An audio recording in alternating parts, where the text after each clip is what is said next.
자, 기본적으로 촬영의 경우 스마트폰에 거의 모든 능력을 쏟아부을 정도로 복잡한 연산이 들어가기 때문에 AP가 제일 중요한 요소 중 하나인데요. 이 앞으로 말씀드린 아이폰 14 프로에는 스마트폰 사상 가장 강력한 A16 바이오닉 칩셋이 들어가 있기 때문에 카메라 관련 연산이 수월하게 가능합니다. 자, 그리고 보시는 포토닉 엔진이 추가되었는데요. 보통 아이폰은 사진을 한 번 찍을 때 하나만 촬영하는 게 아니라 여러 장의 사진을 찍어서 병합하는데 여기서 다양한 노출값을 가진 픽셀 중 최적의 노출값을 가진 픽셀들을 골라서 합성하는 게 바로 이 포토닉 엔진입니다. 자, 엄청나게 복잡해 보이고 실제로 AP를 사용하면 굉장히 많은 연산이 들어가는 작업이지만 꽤나 단순한 작업의 연속이거든요. 그래서 이 작업만 가능하게끔 설계한 게 바로 이 포토닉 엔진이에요. 때문에 연산은 굉장히 빠르고 배터리 소모는 훨씬 적습니다. 그리고 노출값 중 최적의 픽셀들만 모았기 때문에 저조도 촬영이 2배, 3배 좋아졌다고 얘기할 수가 있는 거예요. 실제로도 그럴까요?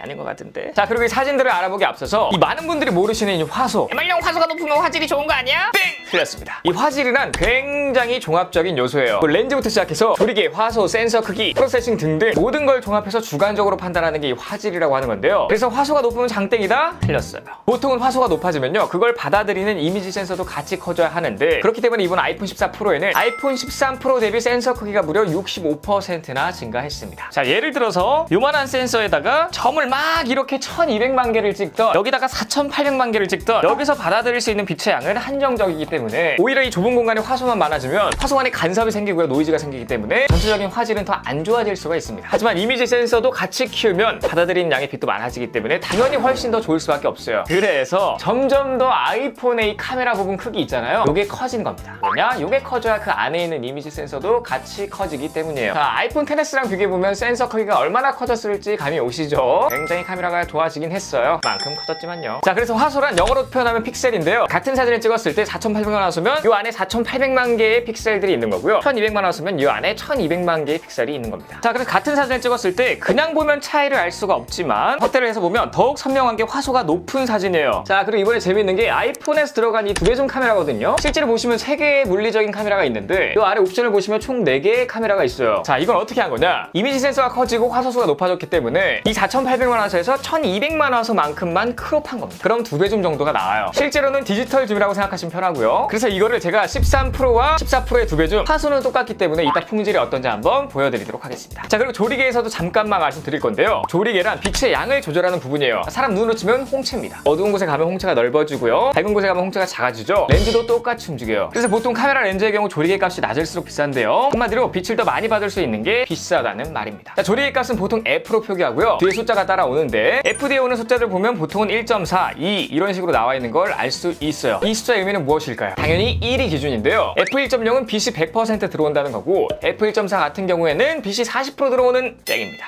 이거 왜 그러냐? 조리개 구경의 넓이가 2분의 1이 된다는 거예요. 구경의 반지름 같은 경우에는 루트 2이기 때문에 루트 2가 몇이죠? 1.414죠. 이거를 반올림해서 F1.4가 나오는 겁니다. 그래서 F1.4는 빛이 반으로 줄어들었다라고 생각하시면 돼요. 같은 맥락으로 F2.0은 4분의 1만 빛이 들어오는 겁니다. 그리고 조리개 값이 낮을수록 특히나 인물 사진을 찍을 때 빛을 발하는 이 심도 효과가 깊게 생겨요. 그리고 아이폰 14 프로의 메인 카메라 같은 경우에 조리개 값이 F1.78입니다. 자, 이제 사진 결과물들을 바로 알아볼 건데요. 첫 번째 알아볼 건 메인 카메라예요. 자, 우선 메인 카메라의 화각이 조금 더 넓어졌는데요. 왼쪽이 아이폰 13 프로, 오른쪽이 아이폰 14 프로거든요. 전장은 26mm, 아이폰 14 프로는 24mm예요. 그래서 왼쪽 같은 경우에는 이제 보여주는 게 거의 비슷한데 오른쪽을 보시면 이 표지판이 훨씬 더 많이 보이는 걸 볼 수가 있죠. 조리개 값도 기존 1.5에서 1.78로 조금 높아졌는데 이건 사실 막 좋아진 건 아니에요. 어쨌든 사진 한번 확인해 보면 일단 구름의 질감 표현이 훨씬 더 좋아진 걸 확인할 수가 있죠. 명암이 더 잘 들어간 거를 볼 수가 있고요. 보통 아이폰 같은 경우는 이제 하늘을 파악해서 좀 필터링을 하는데 후보정에서 하늘의 필터링이 좀 들어가거든요. 그래서 이런 데를 확대해 보면 자, 차이를 확실히 알 수 있죠. 여기는 뭔가 보라색으로 나와 있죠. 그런데 아이폰 14 프로는 보라색이 아니라 제대로 된 색감이 나와 있습니다. 그러니까 얘는 요 필터링 후보정이 들어간 데를 하늘이라고 착각하고 약간 보라색 느낌의 필터링이 된 거예요. 아마 이거는 포토닉 엔진이 들어가서 조금 더 연산이 좋아진 것 같은데 이런 디테일한 차이도 있습니다. 그리고 이 왼쪽 하단의 강아지 얼굴 쪽으로 한번 볼까요? 자, 이렇게 역광일 때 한번 확인을 해보면 아이폰 13 프로 같은 경우 확실히 노이즈가 많은데 아이폰 14 프로 노이즈가 훨씬 적은 걸 볼 수가 있죠. 역광에서도 훨씬 좋은 메인 카메라다라고 알 수 있습니다. 자, 그리고 다음 사진 같은 경우에는 여기 표지판 있죠? 요 이름표를 한번 확대해서 보도록 하겠습니다. 둘 다 12메가픽셀로 찍은 사진이에요. 글자가 조금 더 선명한 게 아이폰 14 프로죠. 이 정도면 꽤나 많이 차이 나는 거기 때문에 카메라가 확실히 좋아졌다, 빛을 더 많이 받아들이는구나, 이런 걸 확인할 수가 있는 부분이고요. 이 뒤쪽에 기둥을 보면 조금 이상합니다. 아이폰 13 프로 같은 경우에는 뭔가 얘를 보면 3D로 합성한 그런 느낌이거든요. 색깔 색깔이 조금 얘만 혼자 튀죠? 후보정이 조금 이상하게 들어간 것 같은데 같은 곳을 한번 확대해 보도록 하겠습니다. 자, 이쪽 명암을 한번 보세요. 아이폰 14 프로 같은 경우에 자연스럽게 들어간 반면 얘는 명암 표현이 자연스럽지가 않죠. 우측에 있는 것도 마찬가지로 훨씬 더 자연스러운 색감과 자연스러운 명암을 보여주고 있습니다. 선회도뿐만 아니라 명암 표현이라든지 전반적인 품질이 올라갔다라고 생각하시면 될 것 같고요. 동영상을 보면 전작보다 OIS가 더 좋아짐으로써 화면 흔들림이 훨씬 더 적은 모습을 볼 수가 있죠. 아이폰 14 프로 같은 경우는 화면 안정화 모드도 추가되었기 때문에 화면 안정화 모드까지 킨 다른 영상을 보시면 조금 더 티가 많이 납니다. 자, 그래서 이렇게 비교해 보시면 우측 아이폰 14 프로 같은 경우에는 OIS 센서가 2세되면서 화면 안정화 모드까지 들어갔기 때문에 일반적으로 동영상 찍을 때도 훨씬 더 흔들림이 안정되어 있는 모습을 확인할 수가 있어요. 자, 그렇다면 프로로 찍은 4800만 화소는 어떨까요? 요거는 이제 확대를 해보면 확실히 알 수가 있는데요. 자, 무슨 글씨인지 알아볼 수가 없지만 아이폰 14로 찍은 사진은 정확하게 글씨를 알아볼 수가 있어요. 바람이 쉼터라고 나와 있고요. 소나무와 콩나무 그늘 아래에서 어쩌고 저쩌고 읽을 수가 있는데 얘는 읽을 수가 없습니다. 이렇게 화질 차이가 많이 나는 게 4800만 화소와 1200만 화소의 차이예요. 근데 이제 프로로 같은 경우에 후보정을 좀 해줘야 되기 때문에 이거는 후보정 잘 하시는 분들만 한번 참고해서 사용하시면 될 것 같고요. 여기서도 재밌는 게 이 나뭇가지를 정확히 표현해준 반면 얘도 조금 하늘이랑 같이 필터링이 된 거를 확인할 수가 있습니다. 이런 부분 전부 다 그래요. 어쨌든 후보정은 아이폰 14 프로가 훨씬 좋고 화질 같은 경우에도 넘사다 이렇게 보면은 될 것 같아요. 자, 다음 사진 한번 확인해 볼까요? 와우, 같은 곳에서 찍은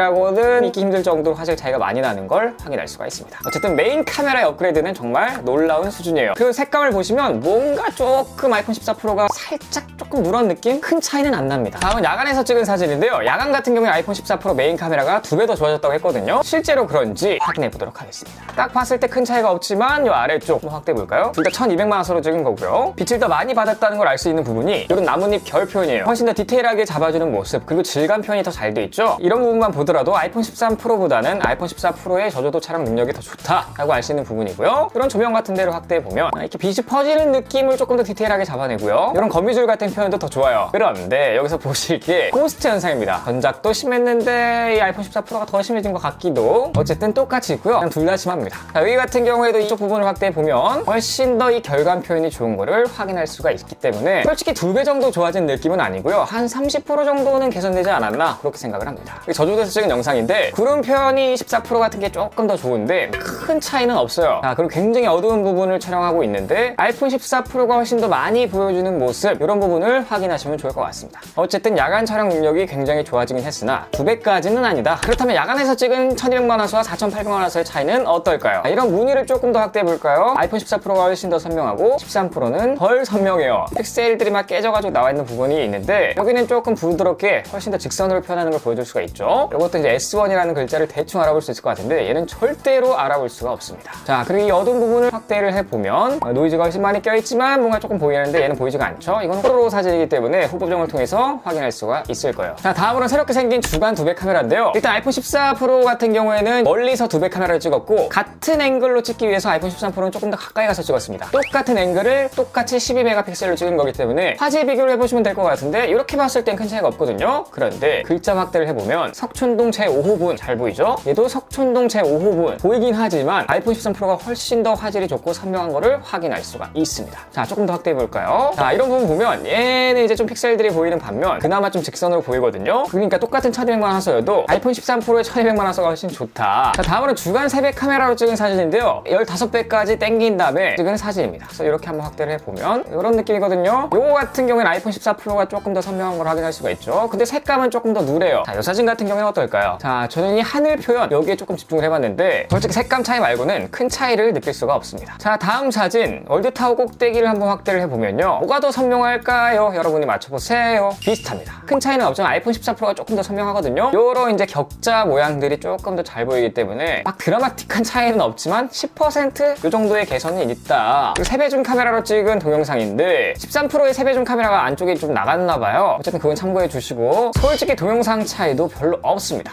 이거는 핸드폰으로 보면 거의 차이를 못 느낄 수준이라고 생각하시면 돼요. 자, 3배줌 동영상 같은 경우에도 보시면 야간 동영상인데 이거는 둘 다 끔찍합니다. 정말 끔찍한 동영상 화질을 모습들을 보여주고 있는데 구름 표현도 비슷하고 나무 표현도 비슷하고 전반적으로 비슷하기 때문에 누가 더 좋다라고 말씀드리기는 어려울 것 같아요. 자, 주간에서 본 초광각 카메라인데 하늘 색상 표현이 정말 너무 달라서 깜짝 놀랐어요. 아이폰 13 프로 같은 경우에 전반적으로 좀 파랗고요. 아이폰 14 프로 같은 경우에 전반적으로 좀 누렇습니다. 이 하늘 표현 같은 경우에도 진한 파란색과 그냥 하늘색 차이, 이렇게 후보정 차이가 이렇게 심하면 안 될 것 같은데 어쨌든 차이가 굉장히 심하고요. 초광각 카메라 같은 경우에 저는 이쪽을 집중했거든요. 어두운 부분 초광각 카메라 3배 개선이 됐다고 했는데 조금 더 낫긴 하지만 큰 차이는 없어요. 자, 그리고 여러분을 위한 제 마음의 표현입니다. 핫도 이 초광각 카메라를 찍은 사진인데 여기서는 이제 확실히 더 선명하게 보이는 것들, 이렇게 구름들을 보면 훨씬 더 선명한 거를 확인할 수가 있죠. 이 사진 같은 경우 색감이 좀 비슷하긴 한데 여기 보세요. 하늘, 이 구름 쪽이 다 날아갔습니다. 그나마 아이폰 14 프로 같은 경우에는 조금 더 잘 표현해주는 반면 아이폰 13 프로는 이 부분이 아예 다 날아갔어요. 흰색으로. 굉장히 별로죠. 다음 사진도 마찬가지로 둘 다 날아가긴 했는데 오히려 이쪽 부분은 아이폰 14 프로가 더 청량하게 찍힌 느낌입니다. 실제와 가까운 거는 그나마 아이폰 14 프로라고 말씀드릴 수 있어요. 자, 다음으로 동영상인데요. 이렇게 주간으로 초광각 카메라 동영상을 찍었을 땐 어떤 게 화질이 더 좋은지 정확히 말씀드리기 어려울 정도로 큰 화면으로 봐도 비슷합니다. 근데 만약에 이걸 아이폰으로 본다? 둘 다 똑같다고 생각하실 거예요. 자, 애플 피처로 야간 초광각 카메라의 성능이 3배나 좋아졌다고 했는데 보시면은 조금 차이가 나긴 하죠. 저는 이쪽을 집중했어요. 의자의 결감을 보시게 되면 아이폰 14 프로 같은 경우에는 여기 나무 하나하나 이렇게 결감을 다 표현해 줬는데 얘는 그런 걸 찾아볼 수가 없고요. 이것만 보더라도 한 2배 정도는 좋아진 것 같은데요. 그리고 이 아파트 끝에 쪽을 보게 되면 훨씬 더 선명한 거를 확인할 수가 있고요. 다음 사진 같은 경우에도 자, 우측 하단 쪽을 보시게 되면 둘 다 많이 날아가긴 했는데 이쪽까지도 얘는 더 날아갔으니까 아이폰 14 프로가 더 좋은 것 같고 이쪽을 확대해봐도 아이폰 14 프로가 조금 더 세밀하게 더 잘 나오는 걸 확인할 수가 있고요. 노이즈가 훨씬 적죠. 자, 이번에는 동영상인데요. 동영상에서는 그래도 여전히 아이폰 14 프로가 훨씬 더 좋은 거를 볼 수가 있습니다. 진짜 한 2배 정도는 좋아진 것 같다라고 말씀드리도록 할게요. 다음으로 초광각 카메라를 활용한 접사 카메라인데요. 13 프로는 여전히 프로 딩딩하고 14 프로 같은 경우에는 조금 누렇습니다. 최대로 가까운 데를 한번 확대해 볼까요? 자, 이 부분만 보면 아이폰 13 프로가 조금 더 초점을 잘 잡는 것 같기도 하고 두 가지의 큰 차이를 확인할 수가 없는데 얼마나 가까이까지 초점을 잡을 수 있냐가 포인트거든요. 이 부분 확대해 보면 얘 같은 경우는 14 프로가 조금 더 잘 잡습니다. 다음 사진 같은 경우에는 제일 가까운데 이쪽을 확인해 볼까요? 여기 같은 경우에 조금 더 표현력이 좋은, 질감 표현이 더 좋은 게 아이폰 14 프로다. 그러니까 접사 카메라는 조금 더 좋아진 것 같습니다. 자, 이 부분을 보더라도 이쪽 확대해 볼까요? 어두운데 안쪽까지 더 잘 보이고 있죠? 아이폰 14 프로의 접사 카메라 능력이 조금 더 향상됐다. 자, 다음에 여성분들이 가장 중요하게 보시는 주간 셀카인데 오히려 이건 후면 카메라랑 다르게 아이폰 13 프로가 조금 더 누렇게 나오고요. 아이폰 14 프로가 조금 더 청량하게 나옵니다. 개인적으로 실제와 가까운 거는 아이폰 14 프로 쪽이에요. 이 목에 있는 닭살을 한번 확인해 볼까요? 훨씬 더 닭살 표현이 좋죠. 눈 쪽을 한번 최대로 확대해 보도록 하겠습니다. 아이폰 13 프로 같은 경우에 노이즈가 굉장히 끼는 반면 14 프로는 노이즈가 많이 억제되어 있는 모습을 볼 수가 있어요. 한마디로 선회도가 훨씬 더 좋고요. 색감 또한 더 괜찮은 느낌입니다. 다음 사진 일부러 역광에서 찍었는데 일단 기본적으로 아이폰 13 프로 같은 경우 채도가 높기 때문에 이런 색깔들을 다 진하게 표현해요. 얼굴은 조금 더 누렇게, 초록색은 조금 더 초록해, 파란색은 조금 더 파랗게 이렇게 표현을 해주는데 개인적으로 13 프로보다 14 프로의 셀카가 훨씬 더 예쁜 것 같습니다. 역광에서 찍었는데 이거는 뭐 큰 차이를 볼 수가 없습니다. 자, 이번에 인물 모드를 한번 촬영해 봤는데요. 인물 모드에서 가장 중요한 건 이 보케 효과, 심도 효과를 얼마나 잘 줬냐인데 그래서 이런 경계선을 한번 확대를 해봤습니다. 확대해서 보면 아이폰 14 프로가 조금 더 좋은 것 같긴 하나 꽃진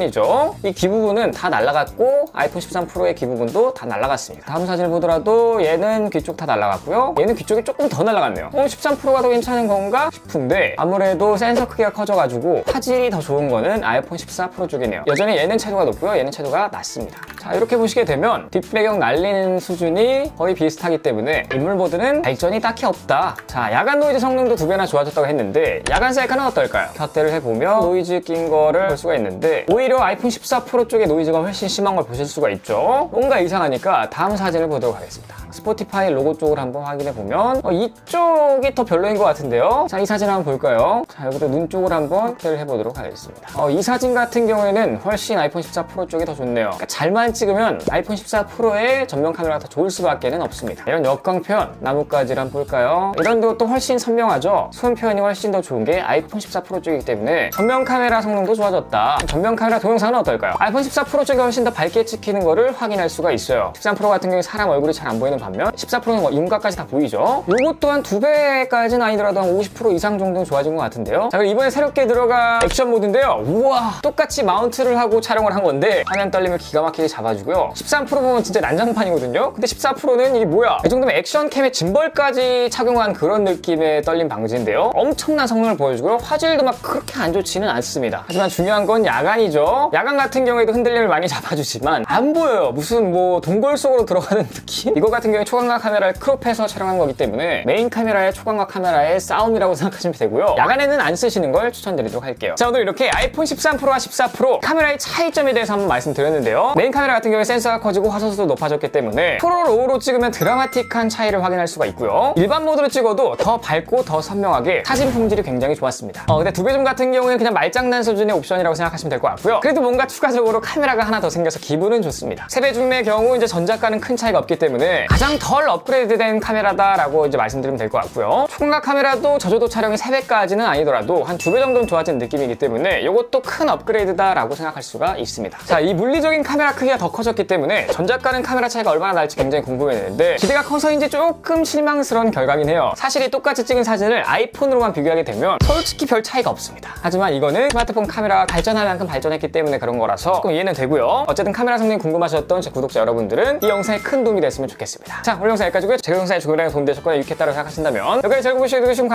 구독 버튼 누르시고 좋아요 댓글 알림 설정까지 부탁드리겠습니다. 꼭요! 지금까지 IT 크리에이터 MR였습니다. 감사합니다.